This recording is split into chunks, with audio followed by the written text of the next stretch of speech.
Principles of Curriculum Construction at Secondary Level. Present lecture is prepared by Dr. Shokeen Bilal.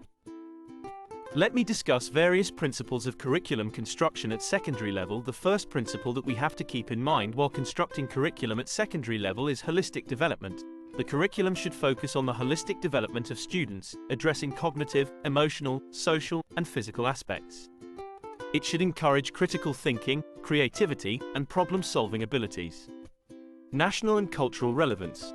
The curriculum should be rooted in the Indian cultural context, values, and traditions while also being inclusive of diverse cultures and regional variations. Relevance to real life.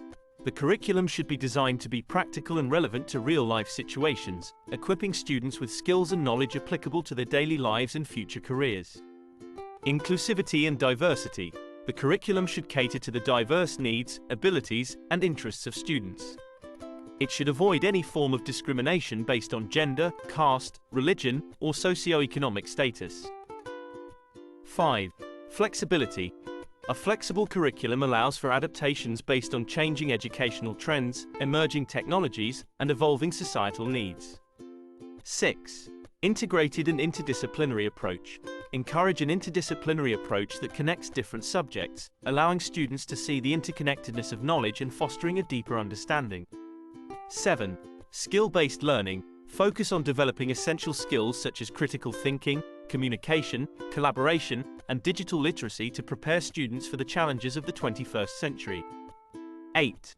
Value education. The curriculum should promote values such as honesty, respect, empathy, and environmental consciousness, nurturing responsible citizens.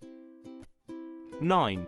Continuous assessment. Implement a system of continuous assessment to monitor students' progress and identify areas for improvement, fostering a positive learning environment. 10. Emphasis on co-curricular activities. Encourage the integration of co-curricular activities like sports, arts, music, and community service to enhance students' overall development. 11. Use of technology. Integrate technology appropriately into the curriculum to enhance teaching and learning experiences, enabling students to become technologically competent. 12. Career and vocational education. Integrate career guidance and vocational education to help students explore various career options and develop employability skills. Thank you. Don't forget to subscribe to my YouTube channel, Education and Teacher Education.